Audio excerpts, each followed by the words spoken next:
কিছু আমাদের এই 10 দিন পর্যন্ত 10 মহরম ইমাম হুসাইন রাদিয়াল্লাহু তাআলা কারবালার পাথরে শহীদ হয়েছে এবং এই মহরম মাসের 10 তারিখে অসংখ্য ঘটনা আল্লাহ ঘটিয়েছেন। তার মধ্যে সবচেয়ে উম্মতি মুহাম্মদের জন্য কষ্টকর হলো হৃদয় বিদারক ঘটনা কারবালার প্রান্তরে আমার রাসূল পাকের আল্লাহ রাসূল পাকের শহীদ ইমাম হুসাইনকে নির্মমভাবে এজিদ বাহিনী শহীদ করেছেন। সেটা উম্মতি মুহাম্মদের জন্য কষ্টকর কথা হলো, ঠিক না? আমাদের মহরম মাসে আমরা কি আমল করতে পারি সেই ব্যাপারে কিছু আলোচনা করব এবং এই কারবালা মূল প্রেক্ষাপট এটা শুরুটা কোথায় থেকে হলো। প্রত্যেকটা জিনিসে প্রত্যেকটা জন্মের একটা মূল থাকে, যে আসলে জন্ম কিসের জন্য হয়েছে। আমরা তো নজরের বাইরে জন্ম এলাকা 12 বছরের মধ্যে মূল কাহিনী আছে, এই জন্য কিন্তু আমি বার করি। এইভাবে প্রত্যেকটা ঘটনার মধ্যে একটা মূল প্রেক্ষাপট থাকে, যে সেই কারণে কারবালার প্রান্তরে যে ঘটনা ঘটেছে, কে ঘটাইছিল, কেন হয়েছিল এবং প্রতিটা ঘটায় এটার পুরো কোথায় জোর কোথায় সেটা আমাদের জানা দরকার আছে কি আছে না? এই জন্য যেহেতু জুমার দিন আমাদের মন সকালে করে শুনবেন, আল্লাহ পাক আপনাকে আমাকে সেই পথে সেই পথে চলার তৌফিক দান করুন। আমিন। আমরা জানি যে আমার হায়াতুন নবী জিন্দাকে দয়ার খবর দেওয়ার নবী, সকল নবীগণ নবী এবং সকল কুল কায়নাতের রাহমাতাল লিল আলামিন। আল্লাহ পাক রব্বুল আলামিন 12টা মাস আরবি মাস আমাদেরকে দিয়েছেন। আসমানের জমিনের মধ্যে 12টা মাস, এর মধ্যে 4টা মাসকে আল্লাহ পাক হারাম মানে সম্মানিত করেছেন। হারাম বলতে শুধু ডাইরেক্ট কিছু হারাম না, যেমন আমরা আমাদের খানা খাওয়া আছে কিন্তু আমরা হেরাম শুরু করি, হারাম শুরু করি। হারাম শুধু হারাম বলেন, হারাম মাস হলো 4টা, যেটা হলো সম্মানিত মাস। এর মধ্যে 4 মাসের মধ্যে 12 মাসের 4টা মাস হলো সম্মানিত মাস। এর মধ্যে প্রথম মাস হলো মুহররম মাস। আল্লাহ পাক বলেন দ্বিতীয় মাস হলো জিলহজ মাস, তৃতীয় মাস হলো জিলহজ মাস, চতুর্থ মাস হলো রজব মাস। সুবহানাল্লাহ। আর এই মুহররম মাসটা হলো আমি আল্লাহ পাকের মাস। এই মাসের মধ্যে অসংখ্য বরকত আমি আল্লাহ পাক দিয়েছি। আর এই মাস পাইয়া যেই ব্যক্তি, যে বান্দা আমি আল্লাহ পাকের রাজা এবং খুশি করতে পারবে, আমি আল্লাহ পাক বিনা দ্বিধায় ওই বান্দার জীবনের গুনাহ মাফ করে দেব। সুবহানাল্লাহ। এখানে আল্লাহ পাক রব্বুল আলামিন আমাদেরকে বুঝিয়ে দিয়েছেন, দেখো তোমরা তোমাদেরকে আমি আল্লাহ পাক যে 12টা মাস দিয়েছি, 1 বছর অতিবাহিত হওয়ার পরে কিন্তু মুহররম আসছে নাকি? তাহলে বোঝা গেল আমাদের কাছ থেকে 1 বছর চলে গেছে। আমাদের কাছ থেকে কি গেছে? 1 বছর চলে গেছে। 1 বছরে যে মাসটা, যে বছরটা আমাদের কাছ থেকে চলে গেছে, এই বছরে আমরা কি কর্ম করেছি, কি ইবাদত করেছি, কি জিন্দেগি করেছি, কি বন্দেগি করেছি, এটা আপনি আমি যদি চিন্তা করি, বিবেক দিয়ে চিন্তা করি, তাহলে আমার বিবেকের মধ্যে উত্তর এসে যাবে যে গত মুহররম থেকে এই মুহররম মাস পর্যন্ত, আমি সেটা বলতেছি, মুহররম থেকে এই মুহররম পর্যন্ত গত 1 বছর আমরা কি ভালো করেছি না খারাপ করেছি, সেই কথাগুলো, সেই আমলগুলো আমার আল্লাহ পাক জানে কি জানে না? যেমন জানে কি জানে না? কারণ আমার নবী বলেন, যেই দিনটা চলে যায় সেই দিনটা ফিরে আসবে না। সেই জন্য আমার রাসূল সাল্লাল্লাহু আলাইহি ওয়াসাল্লাম একদিন সাহাবীকে বললেন, বলেছিলেন যে তুমি 5টা বিষয়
তুমি কি করো? আল্লাহ এবং রাসূলকে খুশি করো। 3 নম্বর হলো যখন তুমি সচ্ছলতা, তোমার টাকা পয়সা আছে, এই সময় থাকতে তোমার টাকা পয়সা তুমি সঠিকভাবে হালাল করতে তুমি ব্যয় করো, হালাল করে তুমি উপার্জন করো। যখন তুমি অসুস্থ হয়ে যাবে, তোমার কোনো মূল্য থাকবে না, ছেলে তোমাকে সম্মান দিবে না, মেয়ে তোমাকে সম্মান দিবে না, ছেলে তুমি তার কাছে সম্মান পাবে, ইজ্জত পাবে না, তোমাকে ধমক দিবে। এই জন্য যখন তোমার সচ্ছলতা থাকে, তোমার টাকা পয়সা থাকে, সেই সময় তুমি কাজ কেমন ভাবে করো যাতে বৃদ্ধকালে তোমার কোনো কষ্ট না হয়। জোরে জোরে বলুন আল্লাহু আকবার। আমার নবী 4 নম্বর বললেন, আমার সমাজের মধ্যে অনেক মানুষ আছে অবসর সময় কাটায়, 3 ঘন্টা 4 ঘন্টা টেলিভিশনের মধ্যে বসে সময় কাটায়, বিভিন্ন রকমের সময় কাটায়, কিন্তু এই লোকটা যদি সঠিকভাবে কর্ম করে 4-5 ঘন্টা, অবশ্যই এই লোকটা কোনদিন কি করতে পারে? মানুষের কাছে হাত পাততে পারে না, তার মধ্যে ঋণ হয় না। একটা মানুষ যদি কর্ম করে, কর্ম জীবনে তার কারো কাছে হাত পাতে না, আমি কাজ করতে পারি, হাত পাতে দেবো, আমার যদি সুখ আছে আমি কর্ম করে খাবো। কিন্তু যারা অলস, কাজ করতে জানে না, তারাই কিন্তু ঋণগ্রস্ত বিষয় হয়ে যায়। এই জন্য আমার রাসূল পাক বলেন, তুমি অবসর হওয়ার আগে যখন তুমি সঠিকভাবে কাজকর্ম করো, তখন তুমি সেই অবসর সময়টা, কাজ সময়টা তুমি মূল্যায়ন করো। কারণ অবসর যদি তুমি অবসর হয়ে যাও, তখন কিন্তু তুমি সেই মূল্য দিতে পারবে না। 5 নম্বর হলো আমার নবী বললেন, মৃত্যু আগে, সুবহানাল্লাহ, মৃত্যুর আগে হায়াতকে তুমি মূল্যায়ন করো। আজকে এখানে যারা আমরা নামাজ পড়ার জন্য আসছি বা আমি আপনাদের আলোচনা করতেছি, এখান থেকে যে বাড়ি চাইতে পারবেন এই গ্যারান্টিটা কিন্তু কেউ নাই। আল্লাহ পাক আমাকে সুস্থ রেখেছেন, আমার হাত দিয়েছেন, পা সকল কিছু দিয়েছেন, এই জন্য আল্লাহ পাকের শুকর আদায় করতে হবে। আর আমার রাসূল পাক বলেছেন, যখন মানুষ 5 ওয়াক্ত নামাজ পড়ার পর রাতে ঘুমিয়ে যখন কোনো মানুষ আল্লাহ পাকের শুকর আদায় করে নামাজ আদায় করে, আমার আল্লাহ পাক তার আমলনামার মধ্যে তার হায়াতের মধ্যে আর হায়াত বরকত বাড়ায় দেয়। জোরে জোরে বলুন আল্লাহু আকবার। বন্ধুরা বাবা, যেহেতু আমাদের কাছ থেকে 1 বছর অতিবাহিত হয়ে গেছে, আরবি মাসের হিসাব যদি আমরা করি 1 মুহররম থেকে 8 মুহররম, এই জন্য আমার আল্লাহ পাক বলে দিলেন, ও দুনিয়ার বান্দা, তোমরা শুনে রাখো, আমি আল্লাহ পাক কত দয়া, কত মায়াবান। আমি আল্লাহ পাক যখন মহব্বত, ভালোবাসা জিনিসটা আমি সৃষ্টি করি, সৃষ্টি করার পরে ওই ভালোবাসাকে আমি 100 ভাগ করি, ভাগ করার পরে 99 ভাগকে একত্র করি, আমি আল্লাহ পাকের কাছে রেখে দিই। 1 ভাগটা আমি দুনিয়ার মধ্যে বাবার মধ্যে বিলিয়ে দিয়েছি, মার মধ্যে বিলিয়ে দিয়েছি, সন্তানের মধ্যে বিলিয়ে দিয়েছি, পশু পাখি গরু ছাগল যা কিছু আছে সকলের কাছে আমি আল্লাহ পাক বিলীন করে দিয়েছি। দুনিয়ার মধ্যে দেখা যায় একটা বোবা জিনিস, গরু একটা বোবা জিনিস কথা বলতে পারে না, কোনো কিছু শুনতে পারে না। ওই কারণে যখন একটা পশু বা একটা বাচ্চা জন্ম করে, ওই বাচ্চাকে যদি কোনো মানুষ ধরতে যায়, ওই গরুটা তাকে আশ্রয় জন্য অগ্রসর হয় কি হয় না? এটাও কিন্তু একটা ভালোবাসা। আপনি দেখবেন একটা মানুষকে যদি একটা মানুষ অন্যায়ভাবে মারে, আপনার শরীরের মধ্যে শক্তি নাই, তারপরে কিন্তু মনে মনে আপনার কষ্ট লাগতেছে, হাই হাই কেন লোকটাকে মারতেছে। আমার দুনিয়ার মানুষ, আমি 99 ভাগ ভালোবাসা আমি আল্লাহ পাকের কাছে রেখে দিয়েছি। তুমি গোপনে পাপ করো আমি আল্লাহ জানি, তুমি প্রকাশ্যে পাপ করো আমি আল্লাহ জানি, তুমি গোপনে সুদের ব্যবসা করো আমি আল্লাহ জানি, তুমি গোপনে মানুষকে ক্ষতি করো আমি আল্লাহ পাক জানি। এই জন্য আল্লাহ পাক আমি তোমাদেরকে জানিয়ে দিলাম, ইয়া আইয়ুহাল্লাযীনা আমানু তাকুল্লাহ, আমি আল্লাহ পাককে ভয় করো, ওয়াল তানজুর নাফসুম মা কাদ্দামাত লিগাদ, এবং তোমাকে আমি জানিয়ে দিলাম প্রত্যেক ব্যক্তি চিন্তা করা উচিত আগামী কালের জন্য তুমি কি রেখেছো, আগামী কালকে তুমি কি কর্ম করবা, কি করবা, পরকালে তোমার কি হবে, এই চিন্তা ফিকর যদি তোমার মধ্যে থাকে, আমি আল্লাহ পাক জানিয়ে দিলাম। এই জন্য আমাকে ভয় করার জন্য বললাম। শুধু তাই নয়, ইন্নাল্লাহ খাবীরুম বিমা তা'মালুন। আল্লাহু আকবার। এই জন্য আল্লাহ পাক নিশ্চয় আমি জানিয়ে দিলাম, নিশ্চয় আমি আল্লাহ পাক তোমাদের সকল কর্মের হিসাব আমি আল্লাহ পাক সকল কিছু জানি, সকল কিছু আমার কাছে অবধারিত। তুমি ভালো করবা না মন্দ করবা, সকল কিছু আমি আল্লাহ পাক জানিয়ে দিয়েছি। এই জন্য একটা হাদিস আছে, আমার নবী বলে দিলেন, ওয়া রাসূলুল্লাহ সাল্লাল্লাহু আলাইহি ওয়াসাল্লাম, লাইসা মিন্না মান তাশাফফা বিগাইরিনা, যে ব্যক্তি আমাদের ব্যতীত অন্যের সাদৃশ্য করে, সে আমার দলভুক্ত না।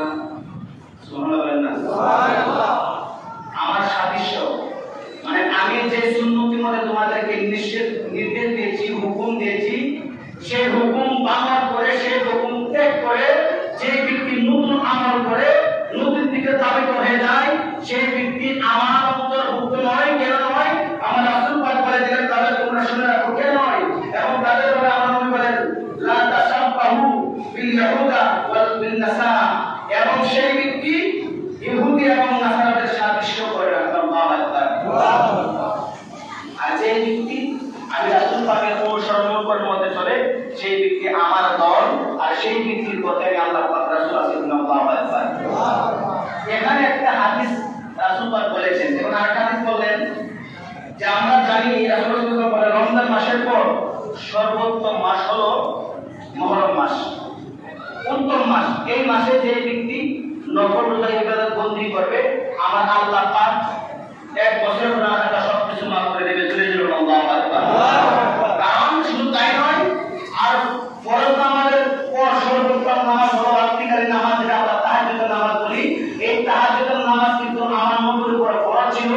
আমার নবী পাঁচ ওয়াক্ত নামাজের পরেও তাহাজ্জুদের নামাজ গভীর রাত্রে আমার নবীজি আদায় করেছেন। এই জন্য আমরা রাসূল পাক বলেন সর্বোত্তম মাস হলো রমজান মাসের পরে মুহররম মাস। এই মুহররম মাসের মধ্যে যে ব্যক্তি ইবাদত বন্দেগীতে মগ্ন থাকবে আমার আল্লাহ পাক তার প্রতি রাজি এবং খুশি, তার জীবনের গুনাহ মাফ করে দিবেন। আল্লাহু আকবার। এর আগে হাদিসে আমি বললাম যে আমার রাসূল পাক বললেন আমার সাদৃশ্য মধ্যে যারা চলবে তারা আমার দল। এখন সাদৃশ্য এজিদ কি আমার রাসূল পাকের সাদৃশ্য ছিল? কথা বলেন, সাদৃশ্য ছিল? আমার রাসূল পাকের পক্ষে ছিল? যে মূল কাহিনী আসলে কারবালার প্রেক্ষাপটটা কি বলে, ইতিহাস কি বলে? আমার নবী যখন মক্কা থেকে মদিনায় গেলেন, যাওয়ার পরে সকল সাহাবারা অন্যান্য লোকেরা আমার রাসূল পাককে আহলান সাহালান করে যখন মদিনা শরীফ আনলেন, তখন কিন্তু এই লোকদের সাথে সাহাবা শুধু নয়, মুসলমান ছিল অন্যান্য ইহুদি নাসারা অন্য কুফরি লোক কিন্তু ছিল, সব কিন্তু মুসলমান ছিল না। আমার নবী যখন আসলেন, আসার পর দেখতেছে এখানে বিভিন্ন কওমের লোক আছে, কিছু সাহাবী আছে, কিছু মুসলমান আছে, ইহুদি আছে, নাসারা আছে। এখন আমার রাসূল পাক একটা সন্ধি চুক্তি করেন যে তোমাদের কাছে আমি একটা প্রস্তাব রাখতে চাই, তোমরা কি শান্তি চাও না অশান্তি চাও? সকলে এক পক্ষ বললেন যে হুজুর আমরা শান্তি চাই। সুবহানাল্লাহ, সুবহানাল্লাহ। তখন আমার নবী রাসূল পাক কি জানে একটা লিপি করতে যখন সবার সামনে ধরে দিলেন, তখন তারা দেখতেছে আমার রাসূল পাকের যে নিয়ম নীতি, যে সংগঠন আমার রাসূল পাক করেছেন, এই মতে চললে মানুষের অবশ্যই শান্তি আসবে। সকল মানুষকে বাক্যে বলেছেন, ইয়া রাসূলুল্লাহ হাবিবাল্লাহ, আপনি যে নীতিটা যে লেখন লিখেছেন, এই লেখনের লেখক আপনি, এবং আপনি আমাদের আমির, আপনি যেমনি বলবেন তেমনি আমরা চলবো। আপনার এই লেখনের মধ্যে সর্বোত্তম সাদৃশ্য হলো শান্তির সাদৃশ্য। এই সাদৃশ্য দ্বারা আমরা কোনদিন যাব না, আপনার পক্ষে আমরা থাকবো। জোরে জোরে বলো আল্লাহু আকবার। কিছুদিন যাওয়ার পরে যখন আমার নবী বললেন লা ইলাহা ইল্লাল্লাহ মুহাম্মাদুর রাসূলুল্লাহ, তোমার কাছে গেছে এখন ইহুদিরা বলেছে ব্যাপারটা কি? শান্তি চুক্তি করে অনেক কয় মনোনয়ন তৈরি করতেছে। তখন কি বললেন? অনেক লোক শর্ত আরম্ভ করলেন, মুনাফিক করতে আরম্ভ করলেন। আমার রাসূল পাকের সাথে পাঁচ ওয়াক্ত নামাজ পড়ে এসের ঘরে গিয়া আব্দুল্লাহ ইবনে উবাই ইবনে সুলুলের সাথে সংযুক্ত করে তিনি মুনাফিকের বড় সর্দার। বলতেছে যে মুহাম্মদ মক্কা থেকে মদিনায় এসে এখন নতুন কালিমা দাওয়াত দিয়েছে, লা ইলাহা ইল্লাল্লাহ মুহাম্মাদুর রাসূলুল্লাহ, আমরা মানতে পারি না। আর পাঁচ ওয়াক্ত নামাজ পড়ে আমার নবীর পাশে রাত্রে গিয়া এই মুনাফিকদের সাথে আড্ডা মারে। এমন মুনাফিক বর্তমান দুনিয়ার মধ্যে আছে কি আছে না? আছে। আমি প্রেক্ষাপট আপনাদেরকে বলছি। এই কথা বলতে আমার নবী আপনার নবীর কান মুবারকে আসলেন। আমার নবী বললেন যে মুনাফিকরা মুনাফিক করতেছে, তাদেরকে আমার সামনে নিয়ে আসো, তাদের সাথে আমি কথা বলতে চাই, শান্তি চুক্তি করতে চাই। তারা যে মুনাফিক আমার নবী জানে কি জানে না? জানে। সুরে বলুন জানে কি জানে না? জানে। আল্লাহ দিয়েছে নবীকে সম্মান, আল্লাহ দিয়েছে নবীকে সম্মান, তোদের হিংসায় হবে কি? সুরে সুরে বলুন আল্লাহু আকবার। আমার নবী আপনার নবী হযরত ওসমান, হযরত ওমর, হযরত আবু বকর সিদ্দিককে বললেন এলাকার মধ্যে যারা মুনাফিকি করতেছে, ধ্বংস করার জন্য তারা লেগে পড়ে গেছে,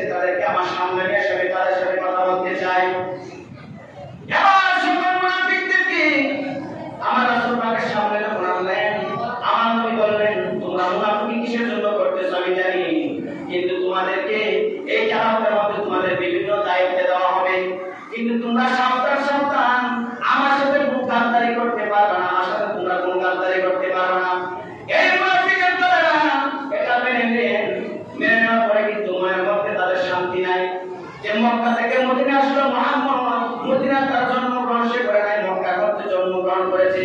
আজকে মক্কা থেকে মদিনায় এসে সে ক্ষমতা দখল করবে, ক্ষমতা করবে, আমরা মানতে পারি না। বর্তমান সমাজের মধ্যে দেখা যায় একটা মানুষ যদি ভালোভাবে চলতে চায়, সেই মানুষকে ভালোভাবে চলার জন্য মানুষ দিতে চায় না। কথা বলো ঠিক না বেঠিক? চিন্তা করো মুহাম্মদকে কিভাবে হত্যা করা যায়, শহীদ করা যায়। সুরে সুরে বলুন নাউযুবিল্লাহ।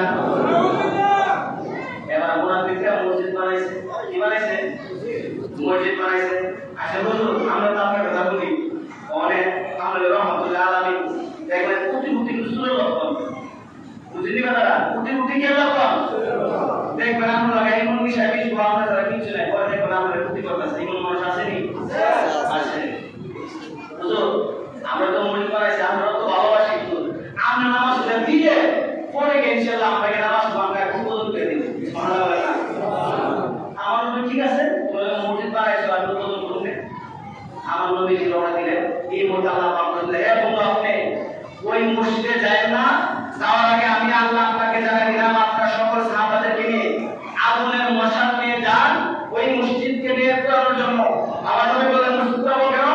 এই মসজিদে যে জায়গার মধ্যে মেহরাব নামাজ আপনি আদায় করবেন ওই জায়গার মধ্যে বড় গর্ত করেছে এবং মাটি বিছিয়ে দিয়েছে, বিভিন্ন বিছানা দিয়েছে, আপনি দাঁড়াইতে দিতে হবে। এই গর্তের মধ্যে পড়তে দিতে হবে না, আপনি ইন্তিকাল করে মরে যাবেন। এই ভাব করতে যে মুনাফিকের গোষ্ঠীরা আপনি এই মুহূর্তে সকল সাহাবাদেরকে নিয়ে আপনি আগুন মশাল নিয়ে এই মসজিদকে চতুর্দিকে পুড়াই দেন। জোরে জোরে বলুন আল্লাহু আকবার। এবার আমার নবীজি সাহাবাদেরকে বললেন তোমরা আগুনের মশাল দিয়ে চলো। সাহাবারা প্রশ্ন করলেন কি লিখা আছে? কোন প্রশ্ন করছেন? এটা হলো আদবে রাসূলুল্লাহ সাল্লাল্লাহু আলাইহি ওয়াসাল্লাম।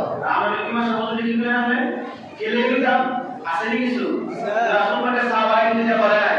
আমার নবীজি বললেন তোমরা আগুনের মশাল দিয়ে চলো। সকল সাহাবাদেরকে নিয়ে যখন আগুনের মশাল দিয়ে চললো ওই মুনাফিকরা তো হতবাক হয়ে গেলেন। আমার নবী বলেন এই মুহূর্তে এই মসজিদকে তোমরা পুড়িয়ে ছারখার করে ফেলো। বলতে গিয়ে হয়েছে সকল সাহাবারা এই মসজিদকে আগুন লাগিয়ে পুড়িয়ে দিয়েছে।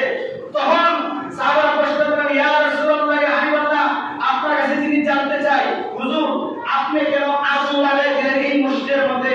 আমার নবী বলেন এই মসজিদের মেহরাবের সোজাসুজি যেখানে আমি নামাজ আদায় করব সেই জায়গার মধ্যে তারা গর্ত করে রেখেছে আমাকে হত্যা করার জন্য, কিন্তু আমার আল্লাহ পাক আমাকে জানিয়ে দিয়েছে এই জন্য আমি মসজিদকে পড়ে এনেছি। সুরে সুরে বলুন আল্লাহু আকবার। আমার আল্লাহ আমার নবীকে জানিয়ে দিয়েছে, সেই আল্লাহ এখন আছে কি আছে না? আছে কি আছে না? আছে। বেয়াদুল রাসূল বর্তমান জমিনে আছে, আল্লাহ পাক জানে কি জানে না? জানে। আর জানে কি জানে না? জানে। তখন আমার নবী বলতেছে তাদেরকে আর রাখা মুনাফিকের গোষ্ঠী রাখা যাবে না। তখন আমার নবী হযরত উসমান হযরত আবু বকর হযরত ওমরকে বলতেছে যাও তোমরা তাদেরকে এই মুনাফিকদেরকে মদিনা থেকে সরে দাও, এই মক্কা আওয়াজ দেশ থেকে তোমরা সরে দাও। তখন কিতাবের মধ্যে আসছে হযরত উসমান হযরত ওমর হযরত আবু বকর যখন মুনাফিকদেরকে তাড়াতে গেলেন তখন এই মুনাফিক আব্দুল্লাহ ইবনে উবাই ইবনে সুলুল সকল লোকদেরকে নিয়ে ওই খাইবারের পাহাড়ে একদম পাহাড়ের উপরে বাড়ি হলো মুনাফিকদের লিডার যার নাম হলো আব্দুল্লাহ ইবনে উবাই, তার বাড়ি হলো খাইবার পাহাড়ের উপরে। তখন দেখা যাইতেছে 20 দিন একাধারে যুদ্ধ করার পরেও মুনাফিকদের কাছাকাছি যাইতে পারে না কে? হযরত উসমান, হযরত ওমর, হযরত আবু বকর। 3 জন 20 দিন যুদ্ধ করছে। 20 দিন চেষ্টা করার পরেও মুনাফিকদেরকে তাড়াতে পারে না খাইবার থেকে। তখন আমার নবী রাহমাতুল্লাহ আলাইহি সাল্লাল্লাহু আলাইহি ওয়াসাল্লাম এই মূল ঘটনা আছে খাইবারের যুদ্ধের ঘটনাটা। এবার আমার নবী এসব নামাজ শুরু আদায় করিয়া সকল সাহাবাদেরকে মসজিদের নববীর মধ্যে বসিয়া বলতেছে আমার সাহাবারা তোমাদেরকে আমরা তোমাদেরকে জানিয়ে দিই বলেন না এসব নামাজ আদায় করে সকল সাহাবাদেরকে বলেন তোমাদের সকলকে জানিয়ে দিই আগামীকালকে খাইবারের ময়দানের মধ্যে যুদ্ধ হবে। আমার হাতে যে ঝান্ডা দেখতেছো যে লা ইলাহা ইল্লাল্লাহ মুহাম্মাদুর রাসূলুল্লাহ কালিমার পতাকা দেখতেছো এবং আমার হাতে যে তরবার দেখতেছো এই তরবারটা ঝান্ডাটা এবং পতাকাটা একজন সাহাবীর হাতে দিয়ে দেব যার মাধ্যমে খাইবার বিজয় হয়ে যাবে। সুরে সুরে বলুন আল্লাহু আকবার। আল্লাহু আকবার। সকল সাহাবারা ঘুমাইতে গেলেন। হযরত ওমর আফসোস করতেছে আল্লাহ আমার রাসূল পাকের হাতের তরবার এই লিশানের পতাকা লা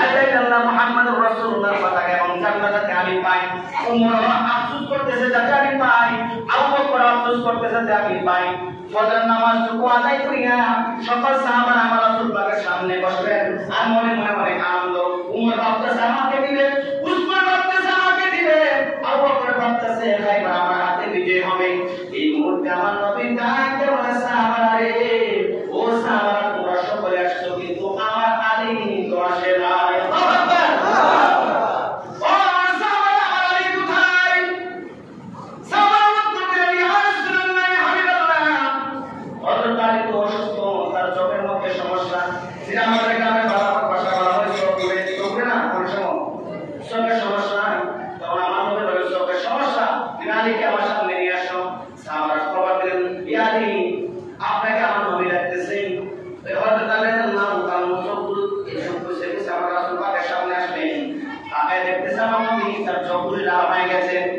এবার আমার নবী বলেন আলী, তোমার চোখের মধ্যে কি সমস্যা? বলতেছে হুজুর আমি তাকাইতে পারি না, আমার চোখের মধ্যে একটু সমস্যা হয়েছে। এবার আমার নবী আপনার নবী ডাকতে বলে আলী রে, ওয়ালি তুমি একটু আমার সামনে তো অগ্রসর হও, তুমি আমার কাছাকাছি আসো।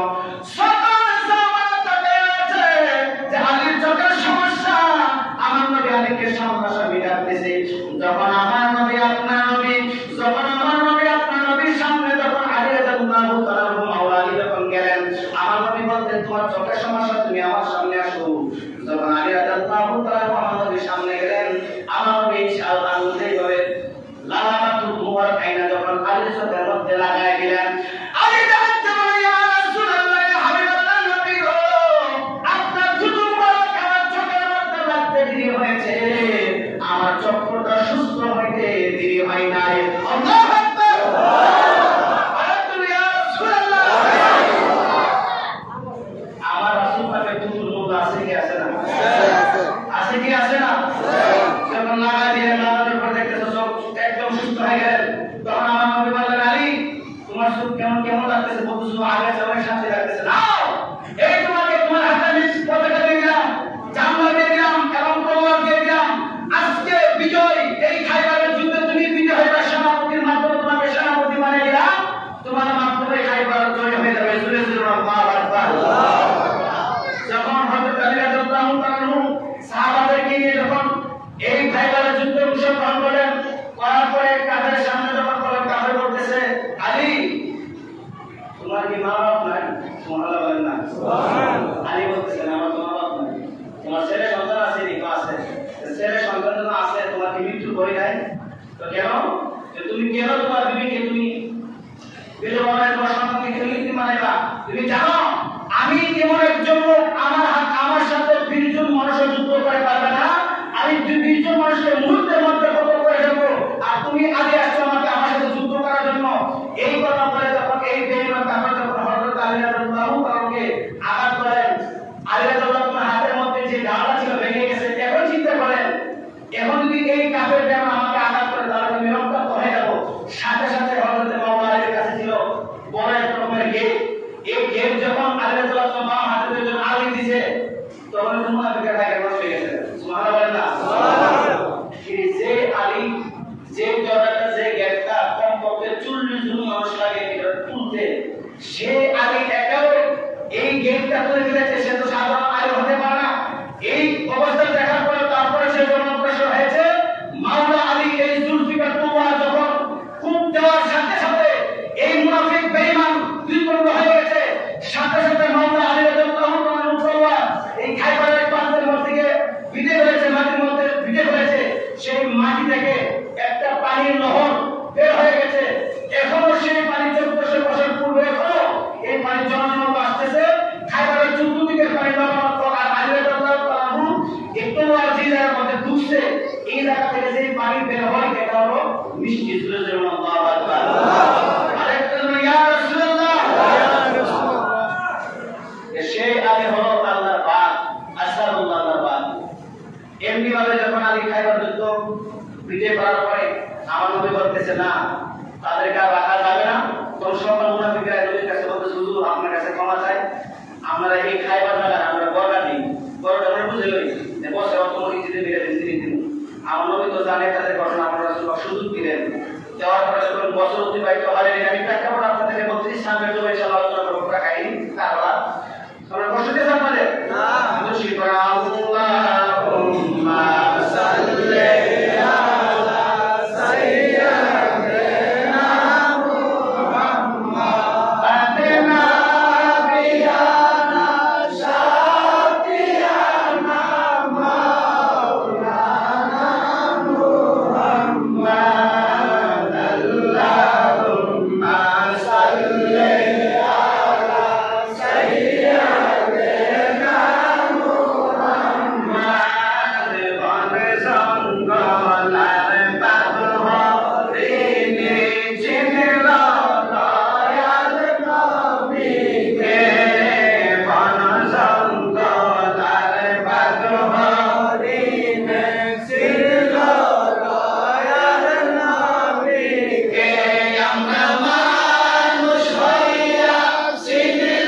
মুহাম্মাদ ওয়া আলা আলিহি সাইয়্যিদিনা মাওলানা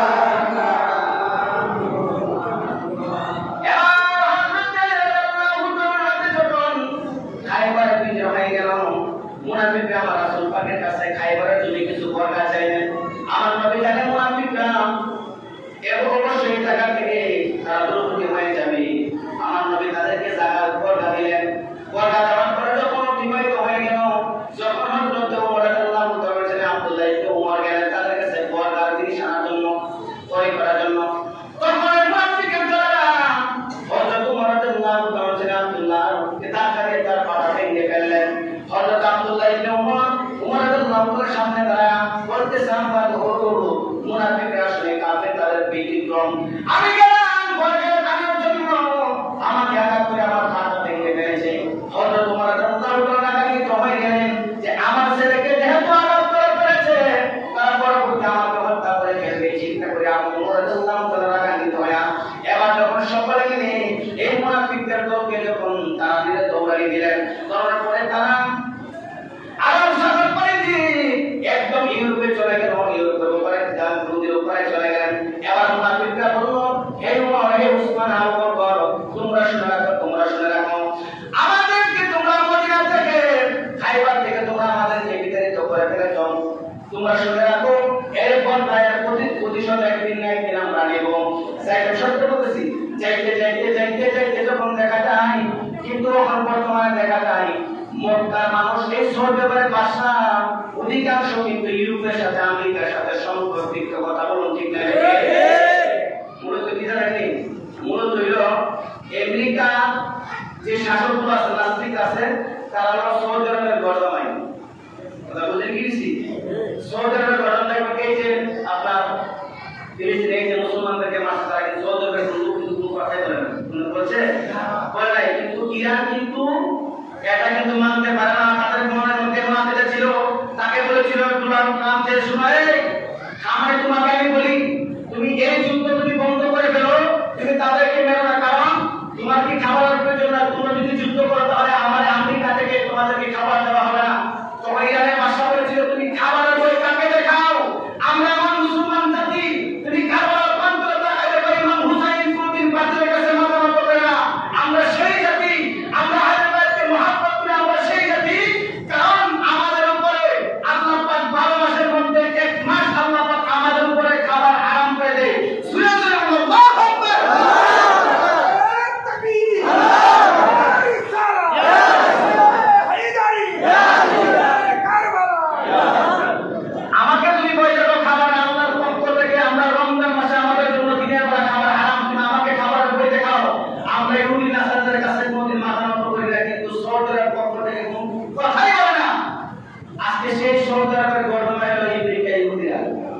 যাইতে যাইতে তারা কি করলো, দেখা যাইতেছে আমিরে মুয়াবিয়ার ছেলে ইয়াজিদ, সে জোর করে যখন ইয়াজিদের মুয়াবিয়ার কাছ থেকে যখন সে পাশে নিল, সে চিন্তা করলো রাষ্ট্র তো আমাকে নিতে হবে।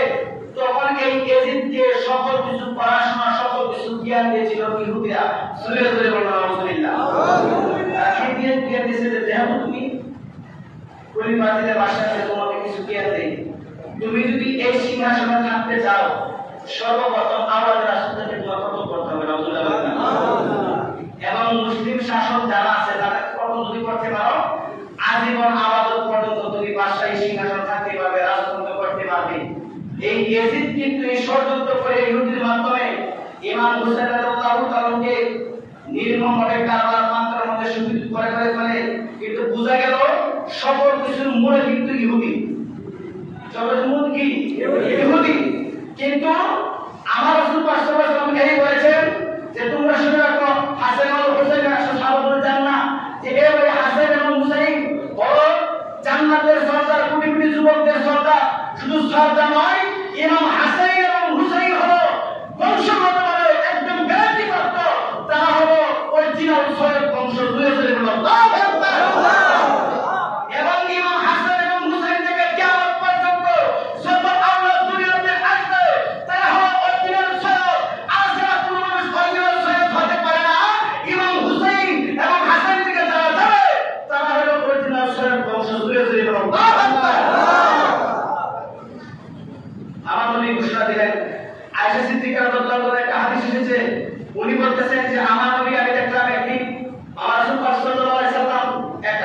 দিয়ে চাদর বসে রয়েছেন, তখন দেখতেছে ইমাম হাসান আসছে। আমার রাসূল পাক ইমাম হাসানকে কবরে তুলে নিলেন, ইমাম হুসাইনকে নিলেন। মা ফাতেমা তো জোরে চিন্তা করলেন, কি রে আব্বাস নাস কি মন করতেছে কেন? ইমাম হাসানকে কবরের ভিতরে নিলেন, হাসানকে নিলেন। তখন আমার নবী বলতেন, ফাতেমা তুমি আমার কাছে আসো। তখন উনি আমার নবীর কাছে আসার পরে ফাতেমাকে কবরের ভিতরে ঢুকালেন। মাওলা আলী আসলেন, মাওলা আলীকে কবরের ভিতরে ঢুকালেন। তখন এই কবরের মধ্যে তো কয়জন ছিল? কয়জন ছিল? আমার নবীর সামনে সাল্লাল্লাহু আলাইহি ওয়াসাল্লাম এই পানিসহ পাঁচজন এই সাইডে হলো আমি রাসূল পাকের আওলাদ, এটা হলো আহলে বাইত। আল্লাহর কাছে দোয়া করেন, আল্লাহ আমি যেহেতু আমার এই আহলে বাইতকে মহব্বত করি, তুমি মহব্বত করিও। আমার আল্লাহ পাক সাথে সাথে বলেন, বন্ধু যেহেতু তুমি বলেছো এই চারজন তোমরা আহলে বাইত তোমার পরিবার, আমি আল্লাহ পাক ঘোষণা করে দিলাম আজকে থেকে তাদের পাঁচটা পবিত্র হয় পবিত্র করে দিলাম। তাদের উপর কোনো কলঙ্ক কোনো নিষ্ঠুরতা আমি রাখতে দিব না। যেহেতু আপনি মহব্বত করেছেন, তাদেরকে যারা মহব্বত করবে এই মহব্বতটা আপনার হয়ে যাবে। আপনাকে যে মহব্বত করবে সেই মহব্বত আল্লাহ পাককে করা হবে। আর যারা ইমাম হাসান এবং হুসাইনের সাথে দুশমনি করবে, তারা তাদের সাথে দুশমনি করে নাই, সেটা আমি আল্লাহ পাকের সাথে দুশমনি হয়ে যায়। ইমাম হাসান এবং হুসাইনের পক্ষে যে আল্লাহ পাক রায় দিয়ে থাকে, যারা ইমাম হুসাইন এবং হাসানকে শহীদ করে ফেলেছে, তারা কি মুনাফিক না মুসলমান? তারা কিন্তু মুনাফিক। মুনাফিকের চক্রান্ত খুবই খারাপ। কাফের আপনাকে সামনে থেকে আপনাকে ক্ষতি করবে, কিন্তু মুনাফিক আপনার সামনে থেকে ক্ষতি করবে না, আপনার উপরে উপরে আপনাকে চেষ্টা করবে ক্ষতি করার জন্য। কথা বলুন ঠিক নেবে? এই জন্য আপনাদেরকে বাবারা বলি, যেহেতু এটা মুহররমের মাস, আমাদের চিন্তা ফিকির থাকবে আল্লাহ এবং রাসূলকে কিভাবে মহব্বত করা যায়, আওলাদদেরকে কিভাবে মহব্বত করা যায়, আহলে বাইতকে কিভাবে মহব্বত করা যায়। কারণ আমার নবী বলেন, যারা আহলে বাইতকে চিনে না আমিও তাদেরকে চিনি না। যারা আহলে বাইতকে মহব্বত করে, তারা যদি বন্ধুবিও করে, আমি আল্লাহ পাক আমি রাসূল পাক স্বয়ং রোজ হাসরের ময়দানের মধ্যে তাদের জন্য সাহায্য করব। সামান্য মহব্বত করার কারণে যদি আমার নবী সাহায্য করতে পারে, আর যারা আহলে বাইতের সাথে দুশমনি করে তাদের কি অবস্থা হবে? তারা কি বাঁচতে পারবে? তারা কি বাঁচতে পারবে? এই জন্য আপনাদেরকে বলি, আর একটা কথা বিশেষ করে আলোচনা শেষ করে দেবো। অনেক এটা আমরা যেহেতু আমরা সুবিধা আমরা মানি যে যখন আমরা মিলাদ করি, মিলাদকে আমরা বসে বসে দাঁড়ায় করি, মিলাদে তারা মত দেন মিলাদ দ্বারা করা যাবে না, বিয়ে করা যাবে। এখন যেহেতু আমার মুয়াজ্জিন শাস্ত্রী আলোচনা করে, আমি খুতবা কি বসে পড়বো দাঁড়ায় করবো? কথা বলা বসে পড়বো দাঁড়ায় করবো?